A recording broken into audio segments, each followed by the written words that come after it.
ప్రభు నామములో అందరికీ వందనాలు తెలియజేసుకుంటున్నాను.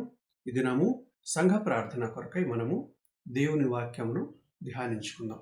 సంఘ ప్రార్థన కొరకై దేవుని వాక్యమును ధ్యానించుకుందాం. అందుకొరకై కొలస్సీలకు రాసిన పత్రిక 1వ అధ్యాయము 9వ వచనం నుండి 12వ వచనం వరకు మనమందరము కలిసి చదువుకుందాం. కొలస్సీలకు రాసిన పత్రిక 1వ అధ్యాయము 9 నుండి 12వ వచనం వరకు మనము కలిసి చదువుకుందాం.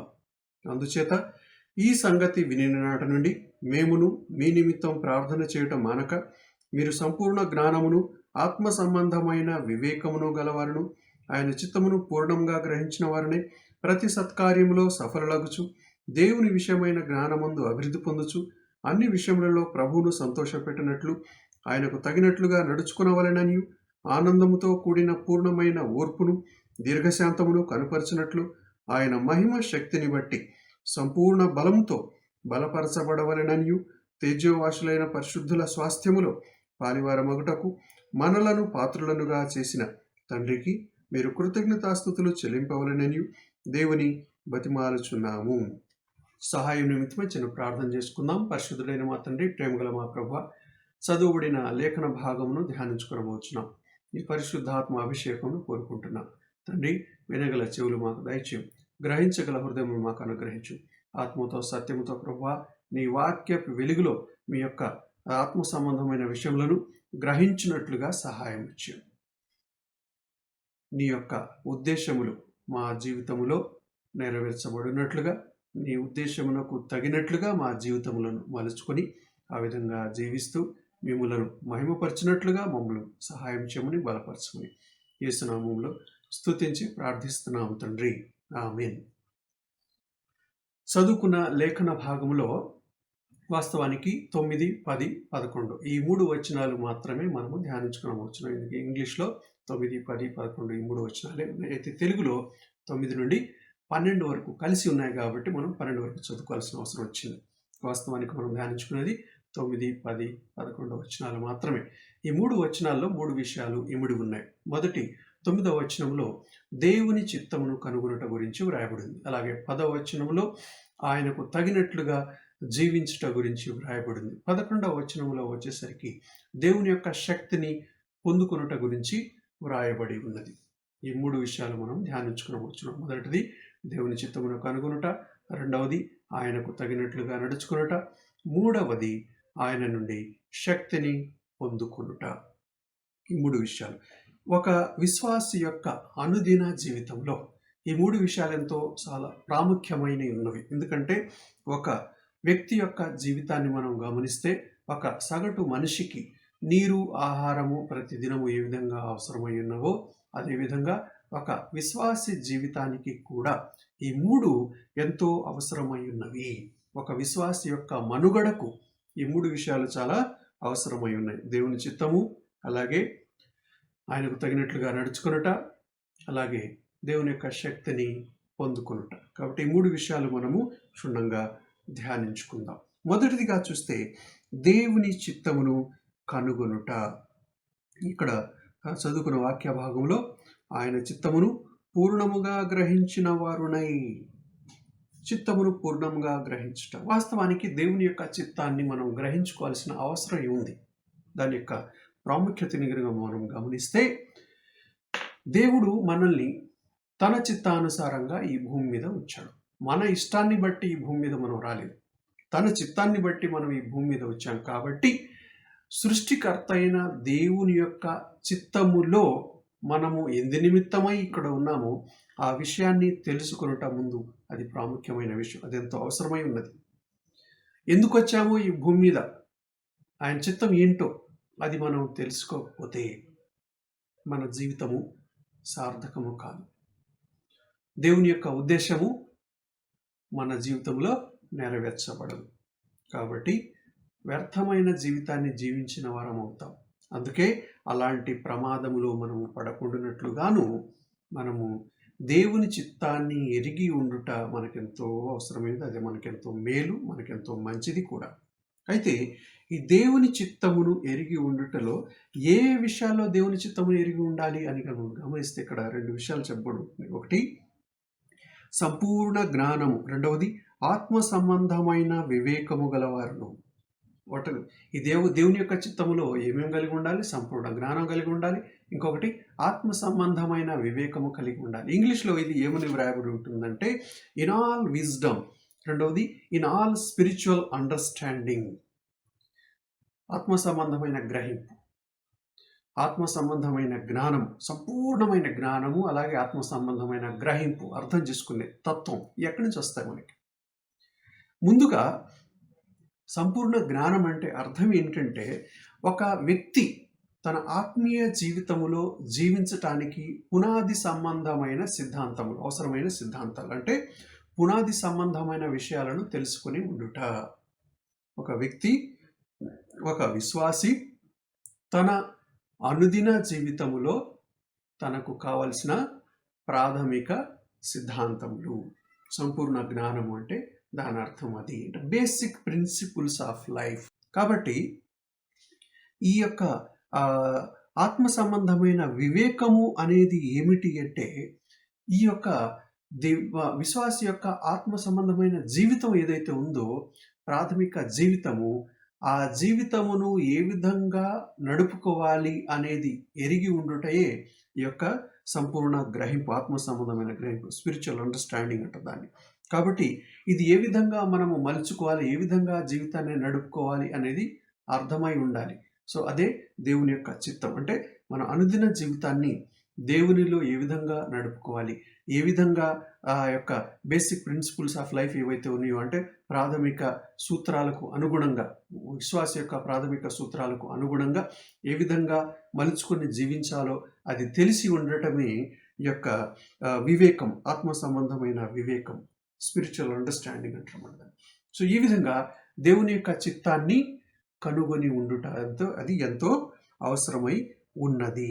ఈ దేవుని యొక్క చిత్తాన్ని కనుగొనుట అంటే ఏంటి? చాలాసార్లు మనం అనుకుంటాం, కొన్ని సందర్భాల్లో మన జీవితంలో ఏదైనా సమస్య వస్తే, ఆర్థిక ఇబ్బందులు వస్తే, ఆర్థిక ఇబ్బందుల నుంచి గట్టెక్కటానికి దేవుని చిత్తం నా జీవితంలో ఏమై ఉందో అని అప్పుడు సీరియస్గా ప్రార్థన చేస్తుంటాం. కొన్నిసార్లు మన జీవితంలో ఇంకా ఏదైనా సమస్యలు వస్తే, ఏమైనా ఫెయిల్యూర్స్ వస్తే, ఎందుకు ఈ ఫెయిల్యూర్ వచ్చింది నా జీవితంలో, అసలు దేవుని చిత్తం ఏంటి, ఎందుకు ఈ ఫెయిల్యూర్ నా జీవితంలో జరిగింది అనే విషయమై మనం శోధించుకుంటూ ప్రార్థన చేస్తూ అప్పుడు దేవుని చిత్తం గురించి ఆలోచిస్తూ ఉంటుంటాం. వాస్తవానికి ఏదో సమస్య వచ్చినప్పుడు దేవుని చిత్తం ఏంటాన్ని కనుక్కునేది కాదు, కానీ దేవుని చిత్తం అనేది మన అనుదిన జీవితంలో అది ఒక రొటీన్ లైఫ్లో అది అవసరమై ఉన్నది. అంటే ఒక వ్యక్తి యొక్క, విశ్వాస యొక్క జీవితంలో దేవుని యొక్క చిత్తము అనేది సర్వసాధారణమై ఉన్నది. దేవుని యొక్క చిత్తమును కనుగొని ఎరిగి ఉండుట అనేది సర్వసాధారణమైన విషయముగా అయి ఉండాలి. ఉదాహరణగా చూస్తే మన యొక్క ఆత్మీయ జీవితాన్ని కనుక మనం గమనిస్తే, మానవుడు తన యొక్క జీవితంలో జరిగే 3 ఉంటాయి. ఒకటి తన పనులు, రెండవది తన మాటలు, మూడవది తన యొక్క ఆలోచన విధానం. మానవుని నుండి సంభవించే ఈ 3 మాత్రమే. ఒకటి తన కార్యములు, రెండవది తన నోటి మాటలు, మూడవది తన యొక్క ఆలోచన విధానం. ఈ మూడింటిని కలిపి మనిషి యొక్క జీవితము అని అంటారు. దాన్నే conduct of the life, conduct of the ఒక మనిషి యొక్క బిహేవియర్ గురించి మాట్లాడుతుంటారు. ఒక మనిషి యొక్క ప్రవర్తన అని చెప్పి అంటుంటారు దాన్ని. ఈ మనిషి యొక్క ప్రవర్తన, ఈ మనిషి యొక్క క్యారెక్టర్ ఏ విధంగా ఉండాలి అనేది తెలుసుకొని ఉండుటయే దేవుని చిత్తం. సో దీని విషయమై రోమీయులకు రాసిన పత్రిక 12వ అధ్యాయము 1-2 వచనాల్లో ఒక మాట వ్రాయబడి ఉంటుంది. చదువు రోమీయులు. కాబట్టి సహోదరులారా, పరిశుద్ధమును దేవునికి అనుకూలమునైన సజీవయాగముగా మీ శరీరములను ఆయనకు సమర్పించుకొనుడని దేవుని వాత్సల్యమును బట్టి మిమ్మల్ని బతిమాలుకొనుచున్నాను. ఇట్టి సేవ మీకు యుక్తమైనది. మీరు ఈ లోక మర్యాదను అనుసరింపక ఉత్తమమును, అనుకూలమును, సంపూర్ణమునై ఉన్న దేవుని చిత్తమేదో పరీక్షించి తెలుసుకున్నట్లు మీ మనసు మారి నూతన మొగట వలన రూపాంతరము పొందుడి. దేవుని చిత్తమేదో పరీక్షించి తెలుసుకున్నట్లు, దేవుని చిత్తమేదో పరీక్షించి తెలుసుకోవాలి. ఎట్లా తెలుసుకోవాలి? అందుకే దేవుని చిత్తం ఏంటో మనం తెలుసుకోవటం కోసమే దేవుని వాక్యములోనికి వెళ్ళాలి. దేవుని వాక్యం యొద్దకు మనము వెళ్ళవలసిన వారమై ఉన్నాము. ఈ యొక్క సంపూర్ణ జ్ఞానం మనకు ఏ విధంగా లభిస్తుంది? ఈ బేసిక్ ప్రిన్సిపుల్స్ ఆఫ్ లైఫ్ అంటే ఒక వ్యక్తి యొక్క, ఒక విశ్వాసి యొక్క ఆత్మీయ జీవితమునకు సంబంధించిన ప్రాథమిక సూత్రములు ఎక్కడి నుంచి దొరుకుతాయి?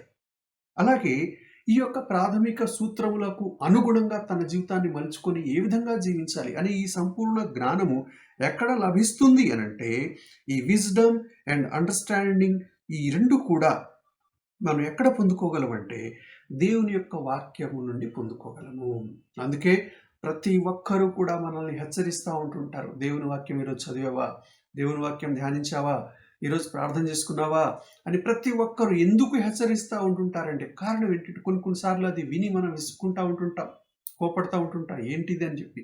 కానీ వాస్తవానికి ఒక మనిషికి రోజు ఆహారము నీళ్లు ఎంత అవసరమై ఉన్నావో అదేవిధంగా ఒక విశ్వాసి యొక్క జీవితానికి కూడా ఈ యొక్క దేవుని వాక్యము అంతే అవసరమైనది. ఈ దేవుని యొక్క వాక్యము ఒక విశ్వాసి యొక్క జీవితానికి జీవాహారముగాను, అది జీవ జలముగాను, పానీయముగాను ఉన్నది. కాబట్టి ఒక వ్యక్తి ఆహారమును నీళ్లను మానివేస్తే ఏ విధంగా బలహీన పడిపోయి కృషించిపోయి నశించిపోతాడో శరీర రీతిగా, అదేవిధంగా ఒక విశ్వాసి కూడా దేవుని వాక్యమును వినుట కానీ, దేవుని వాక్యమును చదువుట కానీ, దేవుని వాక్యమును ధ్యానించట కానీ, దేవుని వాక్యము పట్ల శ్రద్ధ లేకపోవట కానీ ఇలాంటివి చేస్తున్నాడంటే గ్రహించాలి, అతను ఆత్మీయంగా పతనమైపోతున్నాడు, కృషించిపోతున్నాడు, బలహీనమైపోతున్నాడు, రోగి అయిపోతున్నాడు, చివరికి చచ్చిన స్థితికి వస్తాడు. అంత ప్రమాదం ఉంది. అందుకే ఒక విశ్వాసి యొక్క జీవితంలో ఈ సంపూర్ణ జ్ఞానము అలాగే ఈ ఆత్మ సంబంధమైన గ్రహింపు ఇవి పొందుకోవటానికి దేవుని వాక్యం యొద్దకు అతను రావాల్సిన అవసరమై ఉన్నది. ఏ విధంగా వీటిని పొందుకుంటాడంటే ఈ దేవుని వాక్యమును ధ్యానించడం ద్వారా ఈ యొక్క జ్ఞానాన్ని పొందుకుంటాడు, ఈ దేవుని చిత్తాన్ని అతను పొందుకుంటాడు. అలాగే ప్రార్థన చేయుట ద్వారాగా ఈ యొక్క దేవుని యొక్క జ్ఞానాన్ని పొందుకుంటాడు. అంటే దేవుని యొక్క జ్ఞానాన్ని పొందుకోవటం అంటే అర్థం ఏంటంటే ఇక్కడ తన యొక్క అనుదిన జీవితంలో దేవుడు తనకు చెప్పినట్లుగా ఏ విధంగా జీవించాలో తెలుసుకొని జీవించటయే దేవుని యొక్క చిత్తమును కనుగొనట. అదే జ్ఞానము, అదే సంపూర్ణ జ్ఞానం, అదే ఆత్మ సంబంధమైన వివేకము. అంటే దేవుడు చెప్పినట్లుగా అతను జీవించాలంటే ముందు అది అతనికి తెలిసి ఉండాలి. ఈ జ్ఞానం ఎక్కడి నుంచి పొందుకుంటామంటే దేవుని యొద్ద నుండి మనము దాన్ని పొందుకుంటాం. అందుకనే రెండవ తిమోతి 3:16లో ఒక మాట అక్కడ చెప్పబడుతుంది. ఈ యొక్క దేవుని వాక్యము అనేది ఏదో కేవలము మనుషుల నోట్లో నుండి వచ్చిన మామూలు మాటలు కావు. ఇవి దేవుని ఆత్మచేత ప్రేరేపబడి మనకు ఇవ్వబడిన మాటలు అని అక్కడ వ్రాయబడి ఉన్నది. దైవజనుడు సన్నద్ధుడై ప్రతి సత్కార్యమునకు పూర్ణముగా సిద్ధపడి ఉండినట్లు దైవావేశము వలన కలిగిన ప్రతి లేఖనము ఉపదేశించుటకును, ఖండించుటకును, తప్పు దిద్దుటకును, నీతి యందు శిక్ష చేయుటకును ప్రయోజనకరమై ఉన్నది. దైవావేశము వలన కలిగిన ప్రతి లేఖనము దేవుని ఆత్మ ప్రేరేపణ చేత కలిగిన వాక్యం ఇది. అంటే దేవుని యొక్క నాసికారంధ్రములలో నుండి వచ్చిన వాక్యం ఇది. దేవుని యొక్క నోటిలో నుండి వచ్చిన ఊపిరి, దేవుని యొక్క నాసికారంధ్రములలో వచ్చిన ఊపిరి ఇది. దేవుని యొక్క వాక్యం మరేదో కాదు ఇది. అందుకే ఈ వాక్యము ఆత్మ సంబంధమైనది. మనిషి యొక్క ఆత్మను జీవింపజేసేది ఈ వాక్యము. కృంగిపోయిన ఆత్మను లేవనెత్తేది ఈ వాక్యము. అందుకే దైవావేశం వలన పొందుకున్న ఈ వాక్యము ఎంతటి శక్తి కలిగిందంటే ఈ యొక్క వాక్యము మనిషి యొక్క జీవితాన్ని దిద్దుతుంది, ఉపదేశిస్తుంది. ఇది మనిషి యొక్క జీవితంలో అనవసరమైనవి ఏవైతే అలవాట్లు వాటిని ఖండిస్తుంది. మనిషిలో ఉన్న తప్పును ఇది దిద్దుతుంది. అలాగే నీతి యందు ఇది ఆ మనిషికి అభ్యాసం కలిగేటట్టు చేస్తుంది, శిక్ష చేస్తుంది. ఈ విధంగా ప్రయోజనకరమైనది. అంటే నీతి యందు ఇది మనకు శిక్షణనిచ్చేది, ట్రైనింగ్ ఇచ్చేదిగా ఉంటుంది ఈ వాక్యం. కాబట్టి ఈ యొక్క జ్ఞానము, ఈ యొక్క గ్రహింపుతో కూడిన సంపూర్ణ జ్ఞానము ఇది ఎక్కడి నుండి మనం పొందుకోగలం అంటే కేవలం దేవుని వాక్యం వద్ద నుండి మాత్రమే మనము దాన్ని పొందుకోగలం. అందుకే ఈ యొక్క దేవుని చిత్తము నా జీవితంలో ఏమై ఉన్నదో ఈ దినమున అని చెప్పి మనం తెలుసుకోవాలంటే ఆ దినము అనుదినము ఆ దేవుని యొక్క వాక్యమును ధ్యానించాల్సిందే, చదవాల్సిందే, దాన్ని మననం చేయాల్సిందే, దాన్ని నెమరు వేర్చుకోవాల్సిందే. అలాగే ఇప్పుడు దేవుని చిత్తం ఏంటో తెలిసింది. తెలిసిన తర్వాత దీన్ని హృదయంలో చేర్చుకోవాలి. ఏ విధంగా దాంతో నింపబడాలి? దేవుని యొక్క చిత్తముతో మన హృదయంలో నింపబడాలి. Being filled with the knowledge of God's will. ఇది ఎలా జరుగుతుందంటే ప్రార్థన ద్వారాగా ఇది జరుగుతుంది. యాకోబు పత్రిక 1వ అధ్యాయము 5వ వచనంలో చెప్పబడుతుంది, మీలో ఎవనికైనాను జ్ఞానము కొదువుగా ఉన్న యెడల అతడు దేవుణ్ణి అడగవలెను, అప్పుడు అది అతనికి అనుగ్రహింపబడును. ఆయన ఎవనిని గద్దింపక అందరికిని ధారాళముగా దయచేయువాడు. కాబట్టి దేవుని వాక్యము మనము ధ్యానించడానికి, ప్రార్థన చేసుకోవటానికి, ఆత్మచేత నింపబడి దేవుని చిత్తాన్ని ఎరిగి ఉండటానికి ఆ వాక్యాన్ని మనం కంపల్సరీ ధ్యానించవలసిన వారమై ఉన్నాము. దాన్ని మనం మననం చేయవలసిన వారమై ఉన్నాము. దానిపైన మనము ఆత్మతో గ్రహించవలసిన వారమై ఉన్నాం. కాబట్టి దేవుని చిత్తమును కనుగొనుటకు ఈ 2 ప్రాముఖ్యమైన విషయాలు మనకు అవసరమైన, దేవుని వాక్యమును ధ్యానించుట, అలాగే ఆ వాక్యానికి అనుగుణంగా మనం హృదయంలో నింపబడి జీవించుటకు ప్రార్థన. అలాగే 2వ విషయం కనుక మనం గమనిస్తే, దేవుని యొక్క చిత్తాన్ని ఇప్పుడు మనం తెలుసుకున్నాం. అంటే దేవుని వాక్యపు వెలుగులో దేవుడు మనల్ని ఏ విధంగా జీవించాలి అని కోరుకుంటున్నాడో ఆ విషయం మనకు వెల్లడి చేయబడింది. ఇప్పుడు ఏం చేయాలంటే నెక్స్ట్ దానికి అనుగుణంగా జీవించాలి. ఆయనకు తగినట్లుగా నడుచుకొనుట. 10వ వచనంలో ఆయనకు తగినట్లుగా నడుచుకొనవలెననియు ఆనందముతో కూడిన పూర్ణమైన ఓర్పును దీర్ఘశాంతమును కనుపరిచినట్లు అని వ్రాయబడింది. ఆయనకు తగినట్లుగా నడుచుకున్నట. ఇప్పుడు ఏం చేయాలంటే ఆయనకు తగినట్లుగా నడుచుకోవటం ఎలా అంటే, ప్రభువారు సాక్షాత్తు మనకు దేవుని చిత్తమును ఎరిగి ఉండి ఆ చిత్తానికి అనుగుణంగా ఏ విధంగా జీవించాలో మనకు నేర్పించి చూపించి వెళ్ళారు. మనకు మాదిరి. కాబట్టి మన జీవితంలో, మన ఆత్మీయ జీవితంలో మనకు మాదిరి ఎవరు అంటే ప్రభువైన యేసుక్రీస్తు వారే. కాబట్టి ఆయనకు తగినట్లుగా ఇప్పుడు మనము జీవించాలి. మొదటిదేమో ఆయన చిత్తాన్ని మనము ఆయన వాక్యం ద్వారా మనం తెలుసుకున్నాం. రెండవది, ఇప్పుడు తెలుసుకున్న వాక్యానికి, తెలుసుకున్న దేవుని చిత్తానికి అనుగుణంగా ఇప్పుడు మనము జీవించవలసిన వారమై ఉన్నాం. అదే ఆయనకు తగినట్లుగా జీవించుట. అందుకే మత్తయి సువార్త 5వ అధ్యాయము 16వ వచనంలో ప్రభువారు ఈ విధంగా సెలవిస్తూ వచ్చారు. మనుష్యులు మీ సత్క్రియలను చూచి పరలోకమందున మీ తండ్రిని మహిమపరచునట్లు వారి ఎదుట మీ వెలుగు ప్రకాశింపనీయుడి. ప్రకాశించే జీవితం. కాబట్టి ఈ ప్రకాశించే జీవితం అనగా దేవుని యొక్క చిత్తానికి అనుగుణంగా తగినట్లుగా నడుచుకునే ఈ జీవితమును కలిగి ఉండాలంటే ఈ యొక్క వెలుగుతో నింపబడి ఆ యొక్క సత్కార్యంతో కూడిన జీవితాన్ని జీవించే వారంగా ఉండాలని చెప్పి వాక్య వెలుగులో మనము చూస్తున్నాం. అలాగే రెండవ విషయం ఏంటంటే, ఆ యొక్క వెలుగులో ఆయన ఏ విధంగా ఉన్నాడో చూసుకుంటూ ఆ వెలుగులో ఆయనతో కూడా సహవాసం కలిగి ఉండి ఆ వెలుగులో ఆయనతో అన్యోన్య సహవాసం కలిగిన వారమై మనం కూడా జీవించాలి. అలాగే 1 యోహాను 1వ అధ్యాయము 7వ వచనముల ఈ విషయాన్ని మనము గమనిస్తాం. అయితే ఆయన వెలుగులోనున్న ప్రకారము మనమును వెలుగులో నడిచిన యెడల మనము అన్యోన్య సహవాసము గలవారమైందుము. అప్పుడు ఆయన కుమారుడైన యేసు రక్తము ప్రతి పాపము నుండి మనలను పవిత్రులనుగా చేయును. అన్యోన్య సహవాసము గలవారమై ఉందుము. ఎప్పుడు? ఆయన వెలుగులోనున్న ప్రకారము మనమును వెలుగులో నడిచిన యెడల. ఇక్కడ ఆయనకు తగినట్లుగా నడుచుకొనుట అంటే అర్థం ఏంటంటే, మొదటిది మనం గ్రహించాలి, ఆయన ఎక్కడున్నాడంటే ఆయన వెలుగులో ఉన్నాడు. ఆయన వెలుగై ఉన్నాడు. ఆయన జీవితం వెలుగుమయమైనది. ఆయన వెలుగులో నడుచుకుంటున్నాడు.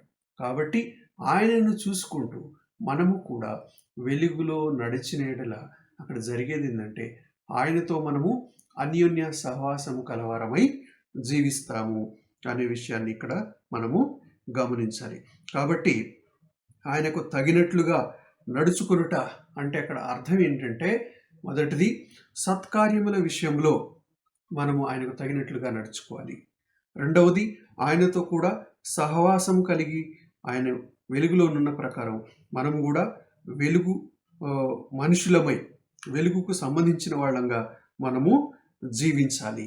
ఇక్కడ మనం గమనిస్తే కొలొస్సీయులకు రాసిన పత్రికలో ప్రతి సత్కార్యములో సఫలులగుచు దేవుని విషయమైన జ్ఞానమందు అభివృద్ధి పొందుచు అని వ్రాయబడింది. ఈ రెండు అంటే ఒక వ్యక్తి దేవునికి తగినట్లుగా, ఆయనకు తగినట్లుగా జీవించట అంటే అర్థం ఏంటంటే, ఆయనకు తగినట్లుగా నడుచుకున్నట్టు అంటే అర్థం ఏంటంటే, ఇక్కడ సత్కార్యములో సఫలులవుతూ ఉంటాం. అంటే ప్రతి మంచి కార్యములలో మనము సఫలత కలిగి ఉండుట, మంచి కార్యములు చేసుకుంటూ ఆ మంచి కార్యములు చేటులో అభివృద్ధి పొందుతూ వెళ్ళాలి.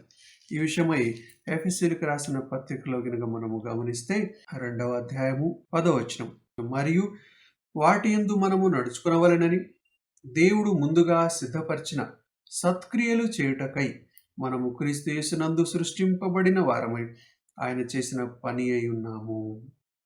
సత్క్రియలను చేయుటకై దేవుడు ముందుగా సిద్ధపరిచిన సత్క్రియలను చేయుటకై ఆయన చేత సృష్టించబడిన వారమై ఆయన చేసిన పని అయి ఉన్నాము.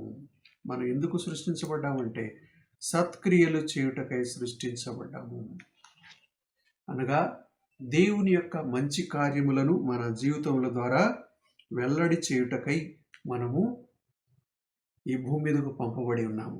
కాబట్టి సత్క్రియలతో కూడిన జీవితాన్ని జీవించుట, to walk worthy of Christ అంటే ఆయనకు తగినట్లుగా, క్రీస్తుకు తగినట్లుగా నడుచుకున్నటువంటి అర్థం ఏంటంటే, ఆయన ఏ విధంగా ఈ భూమి మీద ఉన్నప్పుడు సత్కార్యములు చేసుకుంటూ వెళ్ళాడో ఆ విధంగా మనము కూడా సత్కార్యముల విషయంలో, సత్కార్యములు చేసే విషయంలో సఫలులవుతూ ముందుకు వెళ్ళాలి. అందుకే ఆయన అక్కడ మీ యొక్క వెలుగును ప్రకాశింపనీయుడి, సత్కార్యములు చేయట విషయంలో మీ వెలుగును ప్రకాశింపనీయుడి అని చెప్తుంటున్నాడు. ఆ సత్కార్యములు చేయటకే మీరు పుట్టి ఉన్నారు అని చెప్పి అంటున్నాడు. ఇంకొకటి, by being increase in the knowledge of God's will, దేవుని విషయమైన జ్ఞానమందు అభివృద్ధి పొందుతూ పోవాలంటే ఈ జ్ఞానము కలిగి ఉండటం అంటే దేవుడు నన్ను ఎందుకు ఈ భూమి మీదకు పంపించాడు, ఎందు విషయమై ఆయన నన్ను ఈ భూమి మీద ఉంచాడు అనే విషయంలో జ్ఞానము కలిగి ఉండి, అది ఎల్లప్పుడూ స్పృహ కలిగి ఉండి ఆ విషయంలో అది మనసులో పెట్టుకొని దానికి అనుగుణంగా ప్రతిరోజు జీవించటం, అదే ఆయనకు తగినట్లుగా జీవించుట. ఇది అనుదినము ఒక వ్యక్తి యొక్క జీవితంలో అభివృద్ధి పొందుతూ ఉండాలి. ఈ యొక్క అభ్యాసం అవుతూ ఉండాలి. ఈ యొక్క జ్ఞానము అభివృద్ధి పొందుతూ ఉండాలని చెప్పి చెప్తూ ఉంటుంటున్నాడు.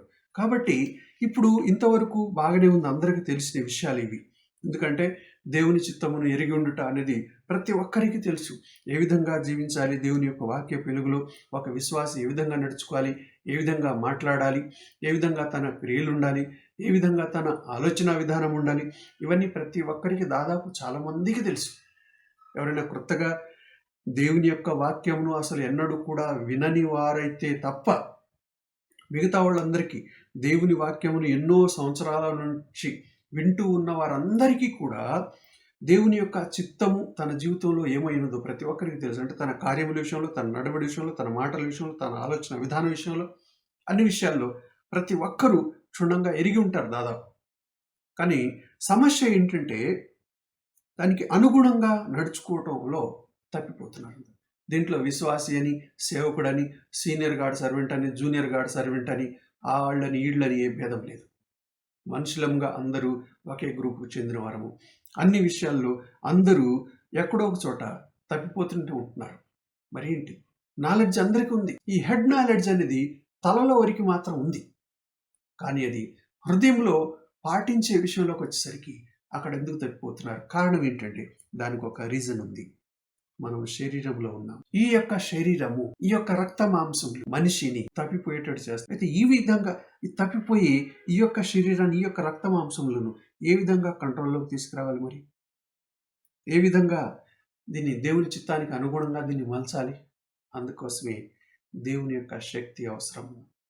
మానవుడు తన యొక్క సొంత శక్తితో, తన యొక్క మనసులో కలిగి ఉన్న ఎంత జ్ఞానం అయితే తను నింపుకొని ఉన్నాడో, దేవుని వాక్యానికి సంబంధించిన జ్ఞానం ఎంతైతే నింపుకొని ఉన్నాడో, దేవుని చిత్తానికి సంబంధించిన జ్ఞానం ఎంతైతే నింపుకొని ఉన్నాడో, కేవలం అది నింపుకొని ఉండుట సరిపోదు.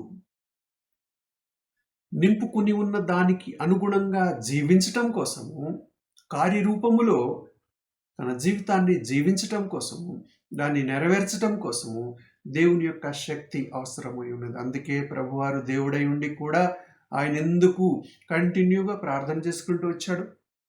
రాత్రిపూట వెళ్ళి కొండ మీదకి వెళ్ళి ఆయన ఎందుకు ప్రార్థన చేసుకుంటూ వచ్చాడు ఒంటరిగా? దేవుడై ఉండి కూడా ఎందుకు ఆయన చేయాల్సి వచ్చింది? రక్త మాంసంలో ఉన్న ఈ రక్త మాంసములు మనిషిని తప్పిపోయేటట్టు చేస్తుంది, ప్రతి విషయంలో ఫెయిల్ అయ్యేటట్టు చేస్తుంది అని తెలిసి కూడా తప్పిపోతూ ఉంటుంటాం. కారణం ఏంటంటే ఈ రక్త మాంసములు మనిషిని తప్పిపోయేటట్లు చేస్తూ ఉంటుంది.